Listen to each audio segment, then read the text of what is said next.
हमारे उद्धव जी महाराज विधाता से कहते हैं, हे विधाता, यदि आप मेरी तपस्या से जरा भी प्रसन्न हो तो मुझको केवल एक ही वरदान दे दीजिए कि अगला जन्म हमको वृंदावन में दे दीजिए, और वृंदावन में कोई मानव नहीं, हमको छोटा सा कोई पौधा बना दीजिए।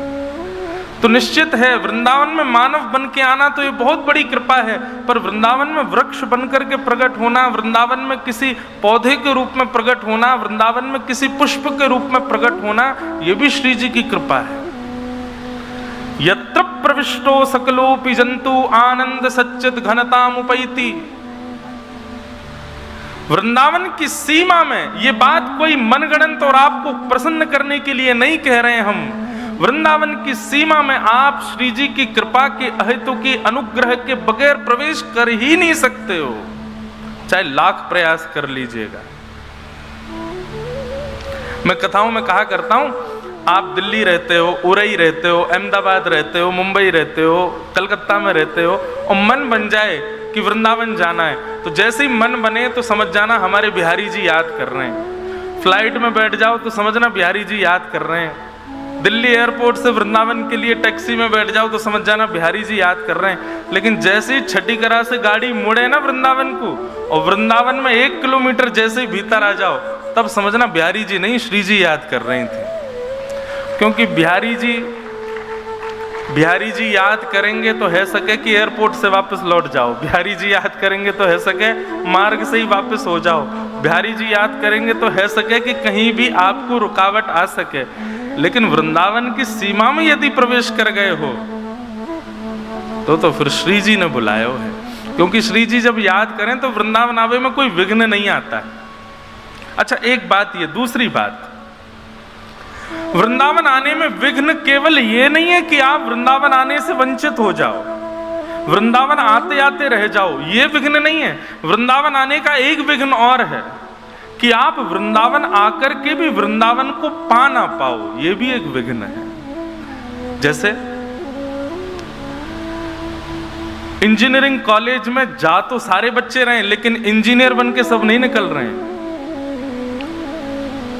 स्कूल में पढ़ने जा तो बहुत लोग रहे हैं, लेकिन सब 90%, 95%, 99% लेकर के नहीं आ रहे हैं। जिस प्रकार विद्या के लिए कहा गया, उद्यमे नहीं सिद्ध्यन्ति कार्याणि न मनोरथै नहीं सुप्तस्य सिंहस्य प्रविश्यन्ति मुखे मृगा, ठीक उसी प्रकार वृंदावन के लिए भी है। क्योंकि आजकल क्या हो गया है, वृंदावन आ तो बहुत लोग रहे हैं, अभी आप तो बहुत सही समय है ये, अभी 4-5 दिन, अब अगर ये कथा 5 दिन पहले हो रही होती ना, यहां का बाहर तिल रखने की जगह नहीं होती, इतनी भीड़ थी वृंदावन में। लेकिन बात सदैव याद रखना, भीड़ वृंदावन में बहुत हो रही है आजकल। वृंदावन आ तो सब रहे हैं, और उसके बाद यदि वो सोच रहे हैं श्री जी की कृपा है कि आप आ गए वृंदावन, लेकिन वृंदावन आने के बाद विघ्न क्या है कि आप वृंदावन आ तो गए, राधा रमन जी चले तो गए, बिहारी जी है तो आए, संतन के दर्शन तो कर लिए, लेकिन उसके बाद भी आप जैसे आए थे वैसे ही चले गए, वापस जाके वैसे ही हो गए, कुछ परिवर्तन नहीं हुआ। तो समझना विघ्न था वृंदावन जावे में। क्योंकि वृंदावन से लौट करके जाओगे तो आपके अंदर परिवर्तन तो आएगा। पहले से सौम्यता आ जाए, पहले से क्रोध में कुछ न्यूनता आ जाए, पहले से विकार अब शुद्ध होने लग जाएं, पहले से बुद्धि विचलित कम होने लग जाए, तो समझो कि हाँ निर्विघ्न वृंदावन होकर के आए, निर्विघ्नता से वृंदावन मिला। हमारे रसिक कहते हैं, मुझे ये पद इतना प्रिय है, अब तो आदत डाल लेना, अगले 7 दिन खूब पद सुनाएंगे हम स्वामी श्री हरदास जी के, हितरवंश महाप्रभु के, श्री सूरदास जी के, भोरी सखी के, जो जो पद आते जाएंगे सब सुनाएंगे। मुझे ये पद बहुत प्रिय है कि वृंदावन साचो धन भैया, वृंदावन साचो धन। ये सुनने के लिए थोड़ी बैठे हो आप, जब ये पद गाए जाए पीछे गाओ, सब लोग पीछे से दोहराओ, वृंदावन साचो साचो धन भैया। क्यों? जहां श्री राधा चरण रेणु की कमला लेत बलैया, जहां श्री राधा चरण रेणु की कमला लेत बलैया। आतुर वन में व्यास पुकारे, आतुर वन में व्यास पुकारे, है कोई रसिक सुनैया, वृंदावन साचो। ये पद मैंने सैकड़ों बार गाया, लेकिन मेरे हर बार रोए खड़े होते। अभी भी गाते गाते मेरे रोंगटे खड़े हो रहे हैं। और मैं कथा में एक बात कहता हूं बंधुओं, यदि कथा सुनते सुनते, श्री जी के यश सुनते सुनते, वृंदावन महिमा सुनते सुनते यदि नेत्र सजल हो जाएं, रोए खड़े हो जाएं, तो समझियो श्री जी छू रही हैं आपको। ये तभी संभव है, ये सामान्य बात नहीं है। जहां श्री राधा चरण रेणु की कमला लेत बलैया, कमला मतलब लक्ष्मी। पूरा विश्व जिस लक्ष्मी के पीछे भाग रहा है, पूरा विश्व जिस लक्ष्मी की प्राप्ति के लिए यत्न करता है, सुबह से शाम तक व्यक्ति किस चीज के लिए परिश्रम कर रहा है कि लक्ष्मी मिले, लक्ष्मी मिले, लक्ष्मी मिले। वह लक्ष्मी की स्थिति देखो हमारे वृंदावन में। ऐसा नहीं है कि हम लक्ष्मी की अवहेलना कर रहे हैं, ये मत सोचिएगा कि हम लक्ष्मी की कोई हम तो हम रामानुज संप्रदाय से, हमारी तो आचार्य लक्ष्मी है। पर कहने का अभिप्राय, जिस लक्ष्मी के लिए करोड़ों अरबों खरबों लोग दिन रात केवल परिश्रम लक्ष्मी के लिए करते हैं, वह लक्ष्मी भी जब वृंदावन की सीमा में प्रवेश करती है तो ऐसा भक्ति का रंग चढ़ता है कि श्री जी को स्पष्ट नहीं देखती है। जब श्री जी विराज रही होती हैं तो लक्ष्मी भी अपने आप को एक किसी लता पत्र के पीछे छुपा करके दीनहीन बन के बैठी रहती है। और जब श्री जी उठ करके चली जाती है ना, तो श्री जी के जो चरण चिन्ह रह जाते हैं, उन चरण चिन्हों की कमला लेत बलैया, कमला जाकर के उनकी बलैया लेती है। क्यों? बोले यदि श्री जी के सन्मुख स्पष्ट कमला पहुंच गई, लक्ष्मी पहुंच गई, तो उनके रूप लावण्य को देख करके वहीं मूर्छित हो जाएगी लक्ष्मी, देख ही नहीं पाएगी। कनक कूट कोटिक लगत जिए, भजिए कुंवर कन्हैया। कनक कूट कोटिक लगत जिए, भजिए कुंवर कन्हैया। सूत्र है, यदि आप श्याम सुंदर को भजना चाहते हो तो कनक कूट कोटिक लग तजिए। जब तक त्याग नहीं करोगे तब तक श्याम सुंदर को भज नहीं पाओगे। कई लोगों को मैंने देखा, मेटीरियलिस्टिक वर्ल्ड भी उनके अंदर पूरा पूरा है और वो चाह रहे हैं कि बिहारी जी को हम भजे भी, संभव नहीं हो पाएगा। प्रेम गली अति सांकरी, तामे दो ना समाए। हमारे राधा रमन लाल ये कभी नहीं विचार करते, कभी नहीं देखते आप सुंदर कितने हो, आपके वस्त्र कैसे हैं, आप पे संपत्ति कितनी है, आप कितने धनवान हो, कितने गुणवान हो, ये गुण भी नहीं देखते। बस ये देखते हैं कि हृदय में खाली जगह कितनी है, कि मैं जा पाऊंगा कि नहीं, कहीं भर तो ना रखो बहुत ज्यादा। इसलिए भैया, कनक कूट कोटिक लग तजिए, भजिए कुंवर कन्हैया। और ये बात सत्य है, वो भज ही नहीं पाएगा ठाकुर जी को जिसके चित्त में सब कुछ बैठा है। त्याग तो करना पड़ेगा।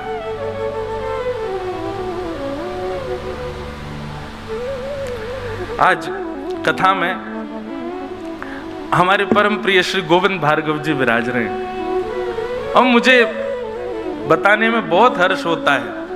आज पहली बार आप कथा में बैठे हैं। हम छोटे से थे तब से आप जानते हैं हमको, हैं? आपने इतना सा देखा है महाराज जी, छोटा सा। तो जब हम छोटे से थे, पिताजी की कथाओं में जाते थे, तो जैसे बालकों को सुनने का शौक होता है ना, किसी को सुनते हैं फिर उसी को गाते हैं। हमने सबसे पहले गाना शुरू किया यदि ठाकुर जी के यश को तो इन्हीं के भजनों को गाते थे।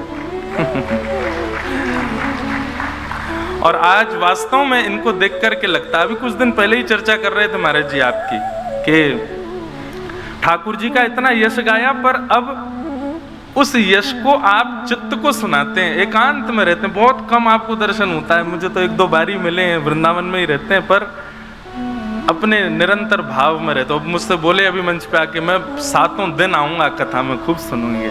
मैंने कहा जी बड़ी कृपा। तो आपके खूब भजन गाए हमने बचपन में। पिताजी कथाओं में जाते थे तो जब पहले प्रवचन नहीं होता था तो बस गाना ही आता था, क्या करें, ठाकुर जी के गुणगान गाते थे, आपके भजन गाते थे।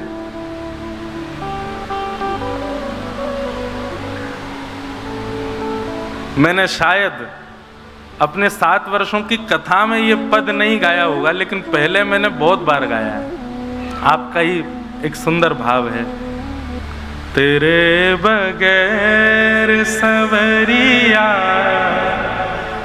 जिया नहीं जाए, तुम आके बाह पकड़ लो तो कोई बात बने, तेरे बगैर सवरिया। कितना सुंदर भाव है। जहाँ श्री राधा जो संग में रमण करो प्यारे, जहाँ श्री राधा जो संग में रमण करो प्यारे, वो जमुना जी का किनारा वो कुंज है प्यारे, वहीं पे हमको बसा लो तो कोई बात बने, तेरे बगैर सवरिया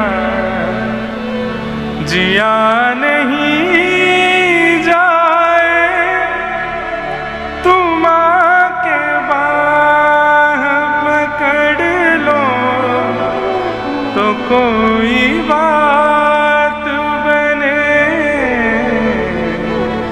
तेरे बगैर सवरिया। तो ये सुंदर भाव गा गा करके हम रसिक जनों के भाव गाने लगे हैं। तो आज वो हमारे श्री जी के परम प्रिय श्री गोविंद भार्गव जी भी बैठे हैं, इनका भी खूब खूब अभिनंदन। आप पूरे 7 दिन विराजेंगे और एक दिना तो भैया हम आपको पकड़ के बुलाई लेंगे मंच पर, कछु तो भाव गानो ही पड़ेगा, सुनानो ही पड़ेगा। तो निवेदन कर रहा था वृंदावन।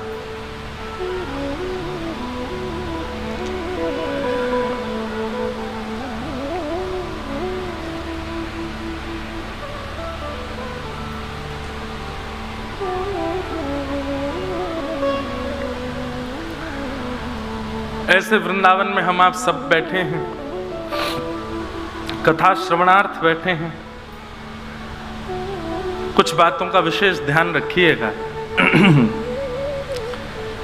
एक तो नित्य दोपहर के समय कथा है, जो लोग संकल्पित हो रहे हैं कि हम 7 दिन सुनेंगे, उनके लिए ये विशेष रूप से है। जो आते जाते रहेंगे वो तो कोई आपत्ति नहीं। यहाँ की रज को नित्य माथे से तिलक लगाइए। वृंदावन आकर के बिहारी जी, राधा रमन जी, राधा वल्लभ जी आदि आदि मंदिरों में ठाकुर जी के दर्शन करने का महत्व है, पर उससे भी बहुत ज्यादा महत्व है यहाँ के ब्रजवासियों को प्रणाम करने का। हम सत्य बता रहे हैं, आप जिस दिन इस महत्व को समझ जाएंगे उस दिन ठाकुर जी आपसे प्रसन्न हो जाएंगे। और इसके पीछे ये कोई साधारण केवल मंच से कहने वाली बात नहीं है, हम आपको इसके पीछे कारण भी बता सकते हैं कि वैष्णवों को प्रणाम करने का परिणाम क्या होता है।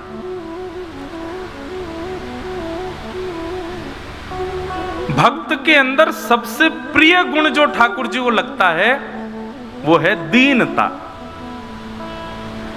वैष्णव जितना दीन होगा, जितना सरल होगा, जितना सहज होगा, ठाकुर जी को वो उतना प्रिय होगा। और जब आप वैष्णवों को प्रणाम करते हैं, ब्रजवासियों को प्रणाम करते हैं, संत महापुरुषों को वंदन करते हैं, तो आप दीन बनते हैं। कदापि कई बार ठाकुर जी को प्रणाम करने से आप दीन नहीं बन पाते। ठाकुर जी को तो सब प्रणाम करते हैं, उनके आगे तो सब झुक जाते हैं। झुकना तो तब माना जाए जब आप ठाकुर जी को भजने वाले वैष्णवों के आगे झुको, वो दीनता बनाएगी आपके अंदर। इसलिए दीनता का यदि गुण भीतर लाना, हमको दीनता का गुण इसलिए नहीं लाना है कि हमसे कोई और रीझे, हमको इसलिए लाना राधा रमन जी हमसे रीझे।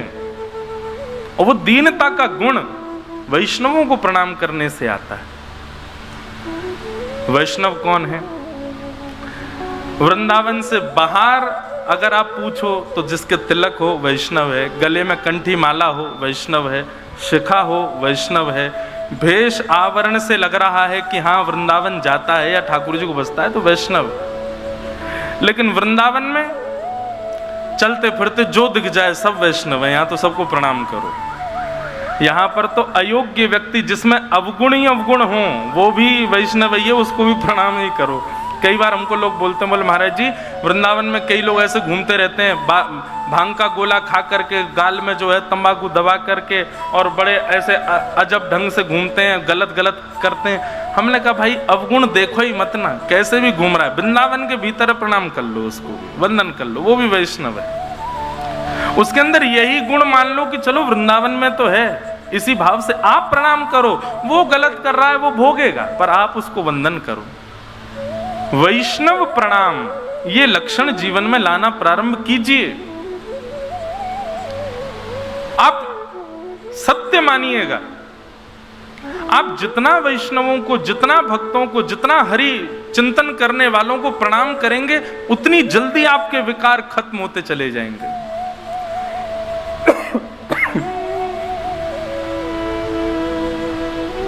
वैष्णव प्रणाम तो रज को प्रणाम, यहाँ के वृक्षों को प्रणाम, ब्रजवासी वैष्णवों को प्रणाम, गोपेश्वर महादेव। ये मैंने कई कथाओं में कहा, कई लोगों ने किया, और इस क्रम को करने के बाद जो उनके अनुभव हुए वह भी सुनकर के मैं खुद आनंद में था कि चलो कम से कम इनको वो अनुभव तो हो रहा है। गोपेश्वर महादेव को इसलिए प्रणाम करना है, वृंदावन के क्लास टीचर वही हैं। गोपेश्वर, गोपों के ईश्वर, गोपियों के जो ईश्वर हैं वो गोपेश्वर। ठाकुर जी किसके संग रमण करते हैं वृंदावन में, किसके संग विहार करते हैं, किसके संग विचरण करते हैं? बोलो गोप, ग्वाल और गोपी। और गोप, ग्वाल और गोपी उसका यूनिफॉर्म तो गोपेश्वर महादेव के पास ही है, तो उनके पास जाना पड़ेगा। अभी तक जो नहीं गए हैं, कल ही सुबह उठते ही जाओ, स्नान करके और गोपेश्वर महादेव को प्रणाम करो। पूरे विश्व भर के महादेव के मंदिर में आप जाएंगे तो आप वहां पर शिव स्तुति सुनाएंगे, शिव महिम्न स्तोत्र सुनाएंगे, रुद्राष्टाध्याय सुनाएंगे। लेकिन वृंदावन के गोपेश्वर महादेव के पास जाओ और गोपी गीत सुना करके आओ।